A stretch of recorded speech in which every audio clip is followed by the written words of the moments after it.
नमस्कार, जय हिंद, जय भारत। भारतीय अवाम ताकत दल अपने भारतीय भाई बहनों अर्थात अपने देश भारत की जनता अर्थात अपने भारतीय अवाम से भारतीयता आधारित आपसी श्रद्धा, भारतीयता आधारित आपसी स्नेह, भारतीयता आधारित आपसी प्रेम, भारतीयता आधारित आपसी अखलाक मोहब्बत, भारतीयता आधारित आपसी सहयोग, भारतीयता आधारित आपसी सम्मान, भारतीयता आधारित आपसी एकता, भारतीयता आधारित आपसी भाईचारा तथा भारतीयता आधारित आपसी सद्भाव को समझने एवं उसे आत्मसात करके वैसा ही आचरण एवं व्यवहार करने हेतु और इसकी अहमियत और इसके पूरे देश में प्रचार प्रसार करने हेतु और इसकी अहमियत और महत्व को प्रत्येक देशवासी को समझाकर उसे अपनाते हुए वैसा ही आचरण एवं व्यवहार करने हेतु और प्रत्येक देशवासी को अपना ही भारतीय भाई बहन मानकर, समझकर, अपनाकर उनके साथ वैसा ही उसी अनुसार आचरण एवं व्यवहार करने हेतु सतत, सदैव और हमेशा अदब के साथ, आदर के साथ अर्ज करता है, विनती करता है। कुछ लोग कह सकते हैं कि ये भारतीय एकता, भारतीय भाईचारा, भारतीयता आधारित राष्ट्रभक्ति, भारतीयता आधारित सद्भाव की बात करते हैं, लेकिन हमको तो रोटी चाहिए, हमको रोजगार चाहिए, हमको सुरक्षा चाहिए। इसकी बात आप नहीं करते हैं। देखिए, भारतीय अवाम ताकत दल ने एक एपिसोड में बताया हुआ है, पूरे एपिसोड को देखने की कोशिश करें तो जरूर मिलेगा। ये जितनी भी बातें हैं, देश की इकॉनमी, देश का व्यापार और रोजगार, आर्थिक मजबूती, लोगों की सुरक्षा, लोगों की सेवा, लोगों को न्याय, इस पर भारतीय अवाम ताकत दल ने विस्तार से एक वीडियो भी बताया हुआ है। जहाँ तक कि लोगों को सेवा देने का सवाल है, तो ये जो प्रणाली है सेवा देने वाली, ये लगभग भ्रष्टाचार से ग्रस्त है, हरामखोरी से ग्रस्त है, पक्षपात से ग्रस्त है और निकम्मापनी से ग्रस्त है। ये चार रोग उसमें हैं। तो जब भी कोई स्कीम आप सुनते होंगे, जैसे उदाहरण के लिए मनरेगा ही ला लीजिए, मनरेगा में स्कीम शुरू होते ही उसमें भ्रष्टाचार। अब जो सुनने में आ रहा है कि जो गरीबों के लिए जो घर देने की बात है, सब में तो नहीं, उसमें भी वो करप्शन के केसेस सुनने को मिल रहे हैं। मोदी जी को किसी ने सिखाया कि एक डीबीटी वाली स्कीम, डायरेक्ट बेनिफिट ट्रांसफ़र लगा दीजिए डिजिटल वाला, तो ये सारा भ्रष्टाचार का केस खत्म हो जाएगा। देश को जानना चाहिए कि सिस्टम वही है जो राजीव गांधी ने प्राइम मिनिस्टर के रूप में कबूला था कि जब भी कोई स्कीम में पैसा डालते हैं आवाम के लिए, तो आवाम तक पहुँचते पहुँचते वो सिर्फ 10% पैसा उस पहुँच पाता है। लगभग 90% ये सिस्टम खा जाता है। तो 90% खाने वाला सिस्टम बदस्तूर आज भी है, कितनी भी टेक्नोलॉजी ले जाए, कुछ भी ले जाए। अब उससे न तो पूरा न्याय मिलता, हम नहीं कहते हैं, कुछ आंशिक रूप से जरूर मिलता होगा, पोस्टरबाजी के लिए मिल जाता होगा, ढिढोरेबाजी के लिए मिल जाता होगा, लेकिन जो पूरा न्याय मिलना चाहिए वो नहीं मिलता है। सेवा उतनी नहीं मिलती है। सेवा मिलने के पहले जो है वो भ्रष्टाचार की तमाम उसमें कारगुजारियाँ होती हैं। इसलिए भारतीय अवाम ताकत दल ने कई बार कहा है कि इस सिस्टम को, यानी जो भ्रष्टाचार है और जो हरामखोरी है और जो पक्षपातपूर्ण व्यवहार होता है और जो निकम्मापनी है, इसको दुरुस्त करने के लिए भारतीय अवाम ताकत दल कृत संकल्प है। और जब ये हो जाएगा तो सबको समान रूप से न्याय, मौके पर न्याय, मौके पर सुरक्षा और न्याय देने की जो जो जो जो दिमाग में लोगों के है कि न्याय जो है न्यायालय देगा, उस अवधारणा से भी दूर न्याय देने की जिम्मेदारी जो है वो सरकार की होगी। क्योंकि सरकार न्याय नहीं दे पाती है, इसलिए लोग जो है न्यायालय की ओर रुख करते हैं और न्यायालय से भी न्याय नहीं मिलता है। ये सब लोगों ने देख लिया है। तो न्याय देने के लिए भी मौके पर न्याय, तुरंत न्याय, और मौके पर जो है सुरक्षा, सम्मान, और फिर जो सेवा आपको मिलेगी बारी और बराबरी के सिद्धांत पर, बारी और बराबरी के उसूल पर। यदि कोई राष्ट्रपति का भी कोई रिश्तेदार है या बेटा है, उसको भी बारी और बराबरी के सिद्धांत का पालन करना होगा। तो ये चीज़ें हो सकता है कि कुछ काल्पनिक लगती हों, लेकिन भारतीय जनता दल बिल्कुल स्पष्ट भी है और बिल्कुल कृत संकल्प भी है। लेकिन इसको इस लायक बनाने के लिए थोड़ा सा वक्त लगेगा, और जो प्रेरणा है इस भारतीय जनता दल की इस काम करने के लिए, जो ताकत है, वही राष्ट्रभक्त शिरोमणि नेताजी सुभाष चंद्र बोस का थी। वैसे तो उन्होंने वाकई वो कहा था कि 25 से 30 साल या 20 से 25 साल तक लगातार किसी देशभक्त के द्वारा तानाशाही, तो तानाशाही तो लोकतंत्र में माने उतना मुमकिन नहीं है, लेकिन सख्ती और अनुशासन, और इसी के बराबर हमारे आदरणीय मुगल सम्राट औरंगजेब का भी सिद्धांत था, सख्ती है, अनुशासन और नियम पालन।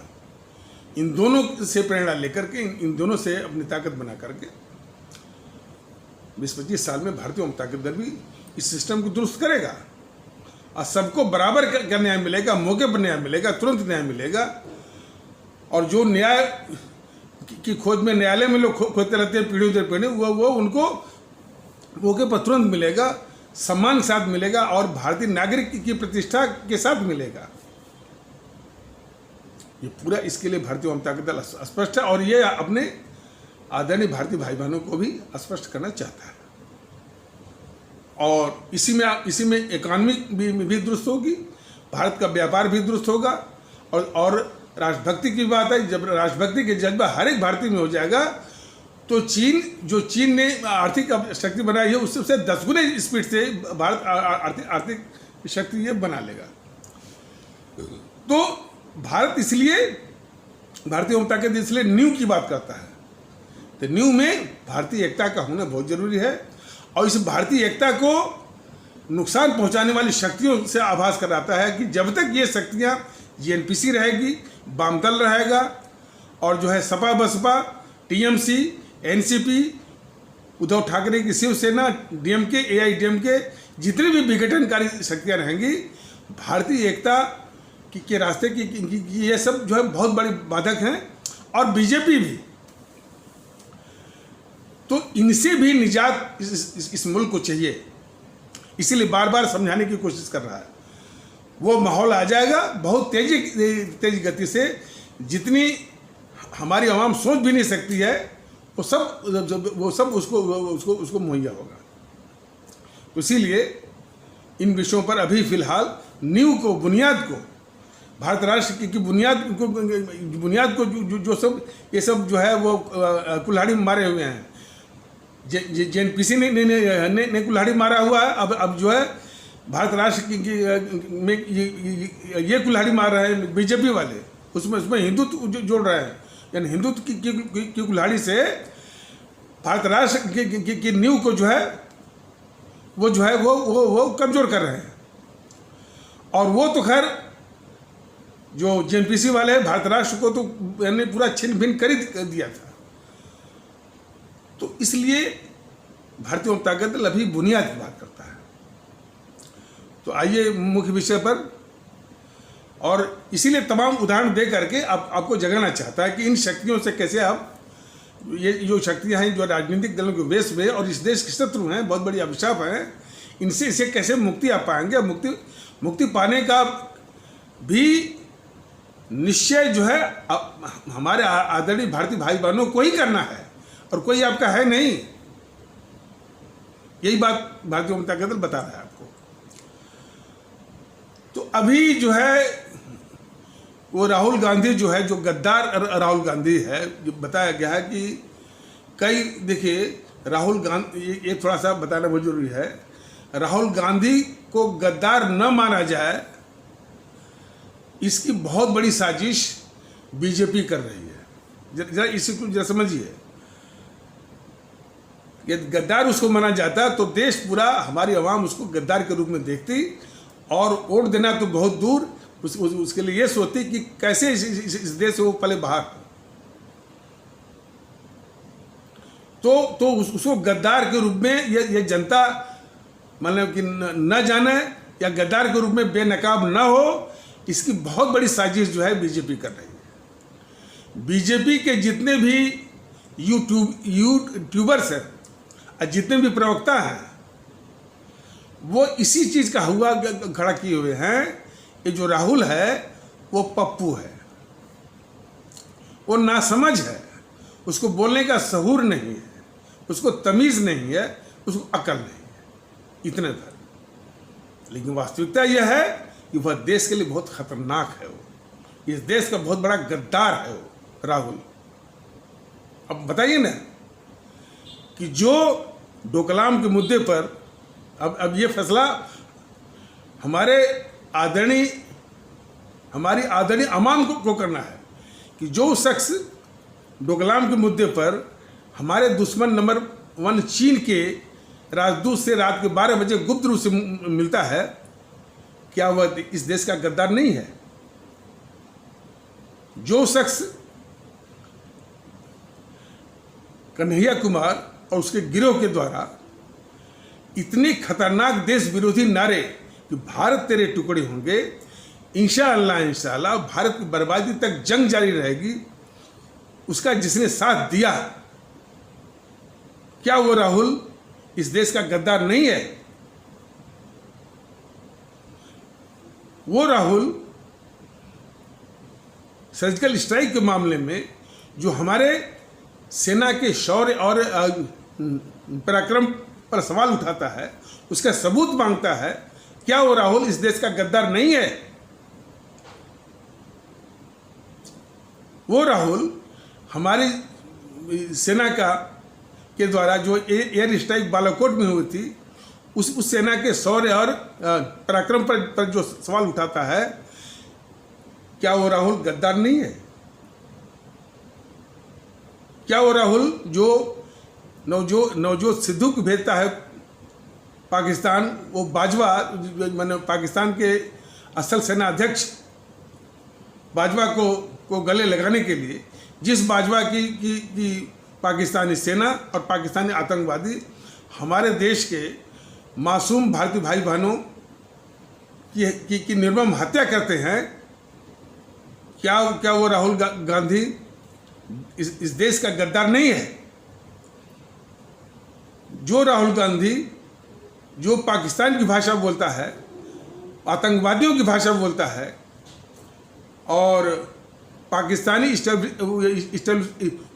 इस्टेब्लिशमेंट की भाषा बोलता है, जिसके वक्तव्य का इस्तेमाल पाकिस्तान का जो राजनीतिक माहौल है, जो वहाँ का मीडिया है, भारत के खिलाफ करता है, क्या वो राहुल इस देश का गद्दार नहीं है?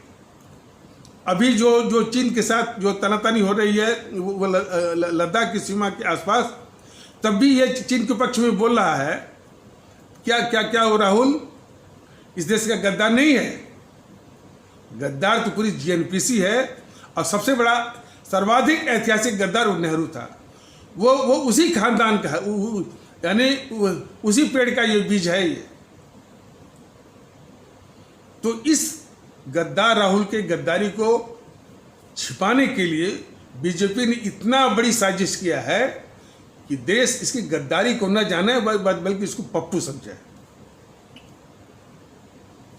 तो क्या कहा जाए, वो झूठी जो है, जो अफवाह चीन ग्लोबल टाइम्स के जरिए वो फैला रहा है और जो पाकिस्तानी माने साइबर सेल को पाकिस्तानी IT सेल के माध्यम से अपलोड करवा रहा है, उसी झूठी आधारहीन खबरों को आधार बनाता है ये गद्दार राहुल, और उसी गद्दार बनाकर के ट्वीट करता है। उसी देश विरोधी ट्वीट को ये सारे मीडिया वाले उठाते हैं और उसी पर यह प्रतिक्रिया देते हैं। कल या परसों सुन रहा था इनका रविशंकर प्रसाद का, जो कानून मंत्री है। रविशंकर प्रसाद ऐसे लोग जो गद्दार राहुल की गद्दारियों को छिपाने के लिए झूठे मूठे वक्तव्य देते हैं, वो लोग भी इस देश के गद्दार ही हैं, देश विरोधी हैं।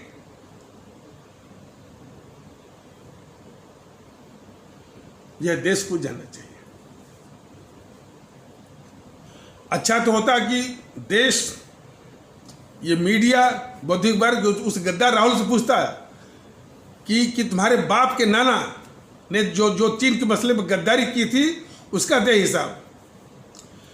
तुम्हारी जो JNPC ने बॉर्डर पर एक ढेले भर की सड़क नहीं बनवाई और बिल्कुल 62 वाली स्थिति बना के रखी ताकि फिर चीन जो है बिल्कुल भारत में घुस ही जाए, तो इस गद्दारी का भी दे हिसाब।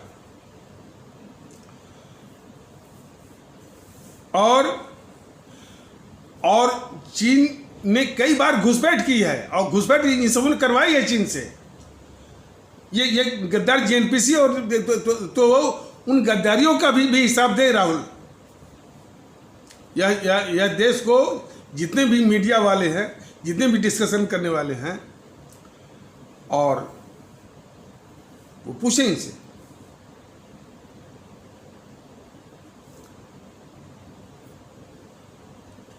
जैसा कि वो लद्दाख का MP नामग्याल कह रहा था कि 2-3 बार इन सबों ने वो घुसपैठ करवाई है,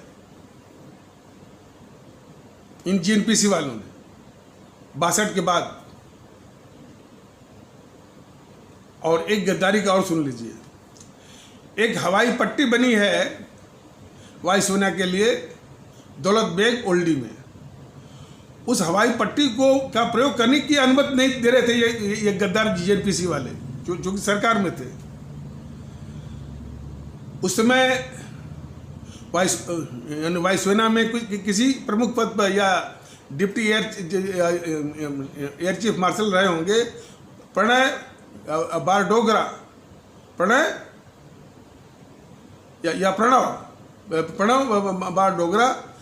ने सरकार की अनुमति के बिना उस हवाई पट्टी का प्रयोग करके हमारी सेनाओं के लिए रसद, लॉजिस्टिक वगैरह पहुंचाने का काम किया। तो ये हमेशा कितना भारतीय अवाम ताकत ले, इतना सब बताया हुआ है कि ये बताने के लिए कि ये देश के सबसे बड़े गद्दार हैं, सबसे बड़े दुश्मन हैं। एक बात और थोड़ा सा इसमें जोड़ना मैं जरूरी तो नहीं समझ रहा था, लेकिन फिर भी ये JNPC के लोग हमारे कार्यकर्ताओं और पदाधिकारियों को तमाम धमकियां दे रहे हैं और गाली गलौज, और यहाँ तक कि वो एक्सट्रीमिस्ट भी कहते हैं हमको। एक्सट्रीमिस्ट माने होता है आतंकवादी टाइप का। ये मत भूलें ये गद्दार जो है JNPC वाले कि इन सबों ने हमारे उन्हीं अमर शहीदों को, हमारे अशफाकुल्ला को, चंद्रशेखर आज़ाद को, भगत सिंह को, जो इतिहास में क्या लिखवाया है, आतंकवादी क्रांतिकारी, तो इनकी गद्दारी का अभी हिसाब लिया नहीं गया है। दुर्भाग्यवश क्यों नहीं लिया गया है और क्यों नहीं लिया जा सका है, यह अगले किसी एपिसोड में विस्तार से बताया जाएगा। इसीलिए इन गद्दारों का हौसला बहुत बढ़ गया है। देखिए, इन हमारे अमर शहीदों ने अपनी जान की कुर्बानी दे करके अंग्रेज़ों से मुक्ति दिलाई। अंग्रेज़ों से मुक्ति दिलाने के बाद वो जो अंतर्राष्ट्रीय साम्राज्यवादी ताकतों का जो एजेंट था नेहरू, उसके कब्जे में भारत आ गया। अब वो भारत के खिलाफ गद्दारी करता ही गया, और फिर जीएनपीसी भी करती गई, इस देश को लूटती गई, दिखावे के लिए कुछ भी हो, कुछ भी जो भी कहे उससे दिखावे के लिए, लेकिन इन सम टोटल, इन सम सब्सटेंस में वो इस देश को लूटती रही और इस देश को कमजोर करती गई। और उसके बाद जो ये मोदी महोदय आए हैं, फिर ये उसी जीएनपीसी के सारी गद्दारियों के पाप ये धुल रहे हैं, बीजेपी वाले धुल रहे हैं, सिर्फ आरएसएस के इशारे पर। और किस तरह से उल्टे जब जो है ये जीएनपीसी के जो प्रवक्ता टीवी चैनलों पर जब डिस्कशन होता है, उल्टे जब आरोप लगाते हैं, तो बीजेपी प्रवक्ता किस प्रकार भीगी बिल्ली बन जाते हैं, उसका नमूना, उसके नमूने का एक झलक आप लोगों के सामने दिया जा रहा है। ये जो समित पात्रा है, उसको जरा भी आभास नहीं होता कि जीएनपीसी एक शातिर और धूर्त अपराधियों का एक गैंग है। जीएनपीसी इस देश की बहुत ही खतरनाक शत्रु और दुश्मन है। जीएनपीसी इस देश की सर्वाधिक ऐतिहासिक गद्दार है, और जीएनपीसी इस देश की जो है सबसे खूंखार औपनिवेशिक ताकत है। और उसके जितने भी नेता हैं सब झूठे ही बोलते हैं, जितने भी प्रवक्ता सब झूठी बोलते हैं। तब भी जब भी कोई गौरव वल्लभ हो, दुष्यंत कुमार हो, राजीव त्यागी हो, पवन खेड़ा हो, आलोक शर्मा हो, और भी इस टाइप से हैं, जब बोलते हैं तो ये जो है किस तरह से भीगी बिल्ली बनता है ये समित पात्रा। जरा इसकी दशा को जरा देखिए। इस समित पात्रा की कुंडली तब जागती है कि जब कोई इस्लाम आस्था से कोई इसको दिखता है, जब कोई अब्दुल रज्जाक दिख जाएगा और